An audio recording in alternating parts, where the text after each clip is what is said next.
Hey everyone, welcome back to Let's Play Escape Velocity Nova. I just landed on Coria, the rebel planet, and I headed into the bar, and this is what happened.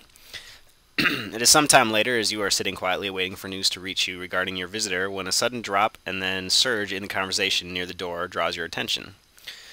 You look up to see Geoff leading Miranda towards you. Howdy, greets Geoff. Sorry. Oh, there's a typo in here, so it wasn't my fault. Howdy, greets you casually. Well, the historic meeting is ended, and you're stuck with being chauffeur again. Seriously, though, he continues gravely, as I understand it, the Polaris are considering giving us a new type of scanning technology that will allow us to detect high-level holo transmissions without carting around several hundred tons of equipment. So what we want you to do is take Miranda here back to Kalarli in the Kalari system and wait there for a final word on whether they are willing to allow us to use this technology. If they do, while you're in Polaris space, pick it up and return here. Okay.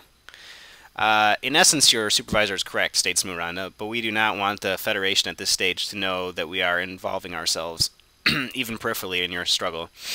So do try to avoid being scanned by them.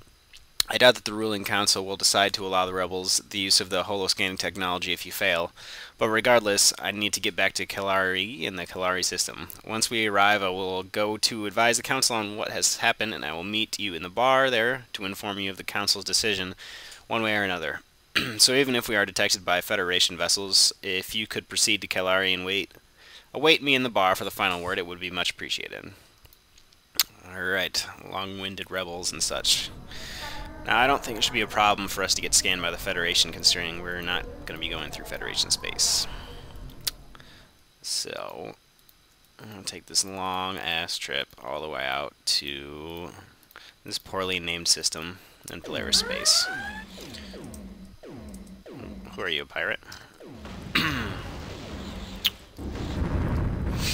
See, I don't want to hit anyone I don't want to hit, if that makes any sense. Pull him away. Oh. Looks like some rebels showed up to deal with this guy.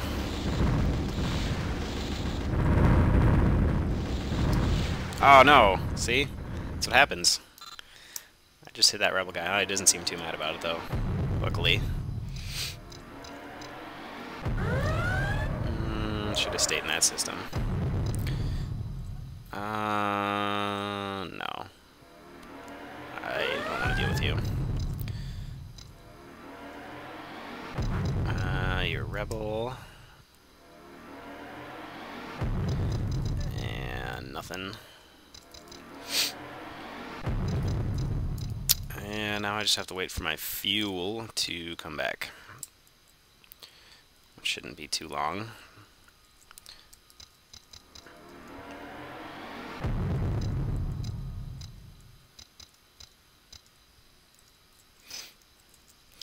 Alright, so we refueled, and I'm getting attacked by something that died instantly.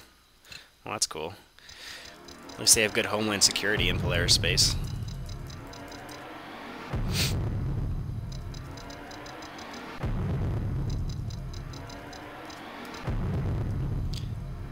And here we go. Giant-ass planet with fake ring. Thank you, Orihara, says the delighted Miranda. Your help has been much appreciated in this matter. Very few I'm not even going to try to read that word. That is the Polaris name for our warrior caste. Pilots would have attempted the journey you did. And to get past all those Federation vessels undetected was masterful. Which, well, there weren't really any there, but we can pretend. You have earned not only my respect, but when my people hear of your deeds, you will have earned theirs also. Were you aware that the word Orihara means something in Polaris? She asked quietly. It is a little difficult to translate, but it comes out something like eternal vigilance, or even recurring vigilance.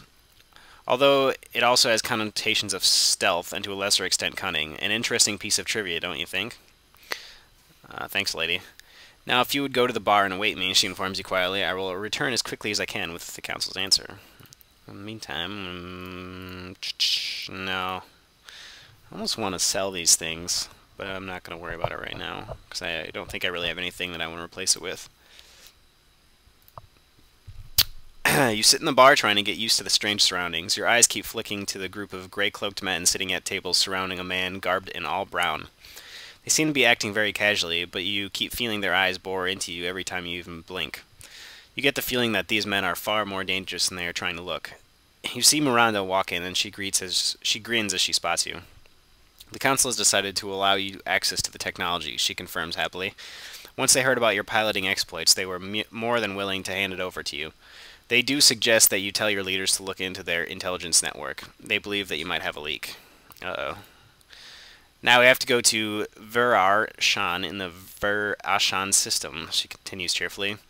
I will be going along with you so that I can introduce you to avoid any misunderstandings. Not that many Polarans actually understand BASIC, so I will also serve as a translator. So when do we leave? She asked brightly. You down the remains of the almost revoltingly gruesome Polaris drinks they serve here, and the pair of you start heading back to your beloved FU. Despite the incredibly advanced Polaris ships around her, possibly because of it, never before has she shone quite so well. You step inside feeling enormously satisfied. Yeah, well, we call that drunk on Earth, but whatever. Alright, and okay, head up a couple jumps here.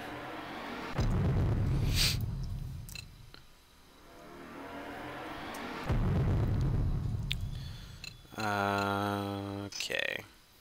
Miranda heads out and greets an elderly-looking green-robed man in the musical Polaris tongue. They exchange a few pleasantries before Miranda turns to you. May I present Vertanen, she says, the leader of the Verash, what we call our engineer and healer caste. He bows, and you bow deeply in response, saying that you have been overwhelmed by not only the technology of the Polaris, but also their kindness and generosity. He beams and bows deeply. He responds with a few words, and Miranda tells you that he is impressed with your courtly manners, and that he is happy to learn that not all outsiders are barbarians. He then glances towards a group of similarly garbed men, and they begin loading your cargo before bowing again and leaving you alone with Miranda. Well done, she praises freely. I doubt that he could have been handled better.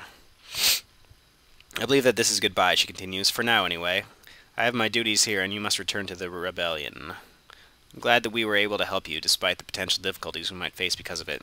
I'm glad to have met you, Orihara. Alright, just stop calling me that. It's kind of gay. Okay. And now I head back to Korea. Yeah, there's some big-ass Polaris ships. They're pretty freaking good, not gonna lie.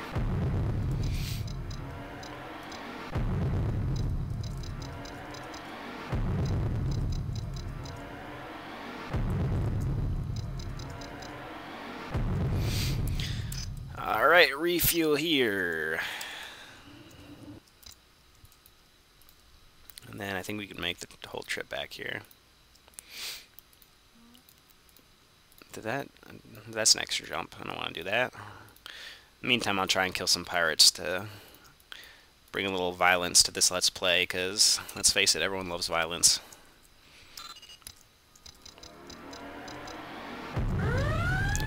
That's a Wraith. I don't want to fuck with that. Fuck you up, son.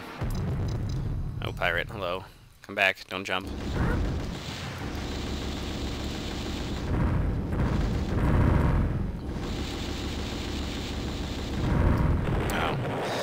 Man, it's kind of hard with all those guns to disable things without killing them. It's okay, probably didn't... Those are the ones... Damn it! Aha! Okay, those ones don't have a lot of money, but these Manticores do. So, let's just wait for him to run out of missiles here. We also don't want to get too close, because the Manticores have those really deadly ion cannons, which hurt a lot, and fuck up your navigation too. So, if I can just stay at a distance, it should be no problem at all. That's the ion cannon right there. Oh shit! Ah, no! Those are bad. Those are very bad. Oh shit. No, stop. Stop! Oh fuck. Oh my god, that was so close. Those, I forget what those are called, but they hurt a lot. Some kind of torpedo or something. Yeah, I should have used my missiles, but I'm a cheapskate. Oh fuck. Ugh. I really don't want to have to start filming this Let's Play again. Okay. Thank God. I made it. You step out of your ship to be greeted by General Smart, Dr. Orialo Pentecost, and Cardinal Vardi de Valera. Excellent work, Orihara, exclaims General Smart in greeting. This may prove to be a turning point in our battle, agrees Dr. Pentecost. It seems the gods are with us, replies Cardinal de Valera, for they have blessed us with the best gift of all, resourceful and devoted people who are prepared to serve in whatever extraordinary circumstances arise.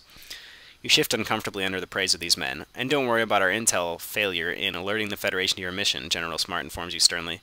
Steps are being carried out to eliminate that threat. We wanted to thank you for your efforts in liaising with the Polaris, he continues seriously, and to praise your exploits in piloting past the Federation blockade undetected. It's good to know that people like you are on our side, as I would hate to think of what could happen if you weren't. After the three rebel leaders depart, you see your supervisor, GF, walk over to you. You're starting to make a big impression, he says with a cheerful smile. Everybody around here is talking about you, the latest big name in the rebel ranks, and rightly so.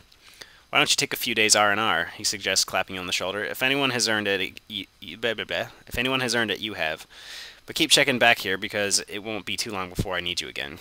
Oh, and by the way, he suddenly remembers, I don't know if you've noticed, but we have been transferring money into your account as payment. I made sure you got a hefty sum this time around. You deserve it.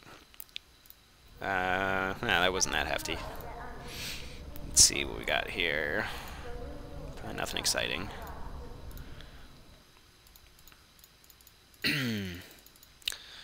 Alright, nothing in the shipyard, I believe. Well, I got a couple of these weak-ass rebel ships.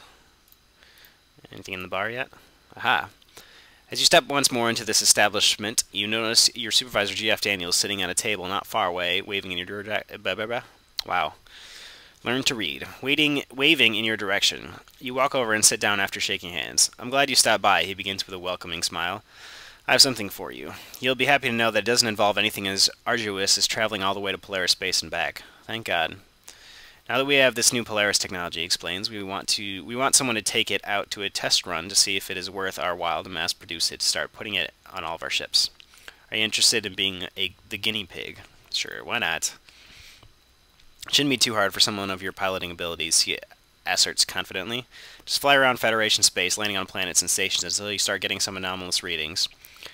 Once you've done that, come back here and we'll get our techs to see if they can understand all the technobabble, and we'll take it from there.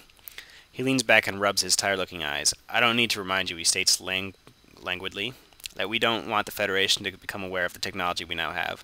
Otherwise, we will lose half the advantage it gives us. So if you could stay out of the path of their warships, it would be appreciated by everyone on the intel side of things. No promises. Alright, well, I'm going to cut this off right here. Continue it later.